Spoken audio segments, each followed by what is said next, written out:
സംസ്ഥാനത്ത് മുന്നണികളുടെ സ്ഥാനാർത്ഥി പട്ടികയിലെ ഒടുവിലത്തെ സർപ്രൈസായിരുന്നു കെ സുരേന്ദ്രന്റെ വയനാട്ടിലേക്കുള്ള എൻട്രി. മത്സരിക്കലല്ല, പാർട്ടിയെ നയിക്കലാണ് ഇത്തവണത്തെ ദൗത്യമെന്നായിരുന്നു സംസ്ഥാന പ്രസിഡന്റിന്റെ നിലപാട്.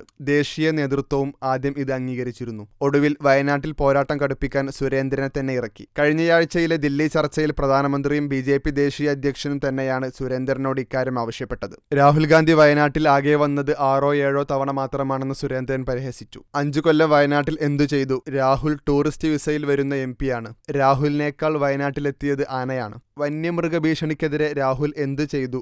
എന്ത് പറഞ്ഞു? എന്തെങ്കിലും പദ്ധതി കൊണ്ടുവന്നോ എന്ന് സുരേന്ദ്രൻ ചോദിച്ചു. NDA ഇക്കുറി കേരളത്തിൽ ചരിത്രം കുറിക്കുമെന്നും അദ്ദേഹം അവകാശപ്പെട്ടു. 4 ലക്ഷത്തിലേറെ വോട്ടിന് രാഹുൽ ഗാന്ധി ജയിച്ച വയനാട് മണ്ഡലത്തിലെ കെ സുരേന്ദ്രന്റെ സ്ഥാനാർത്ഥിത്വം ഏറെ വെല്ലുവിളി നിറഞ്ഞതാകും. ദേശീയ നേതൃത്വത്തിന്റെ നിർദ്ദേശപ്രകാരം ചുരം കയറുന്ന സുരേന്ദ്രന് മുന്നിൽ വലിയ അവസരങ്ങൾ വേറെയുണ്ടാകുമെന്നാണ് ദേശീയ നേതൃത്വത്തിന്റെ ഉറപ്പ്. അധ്യക്ഷ പദവിയിൽ സുരേന്ദ്രൻ ഇപ്പോൾ 2ാം ടൈമിലാണ്.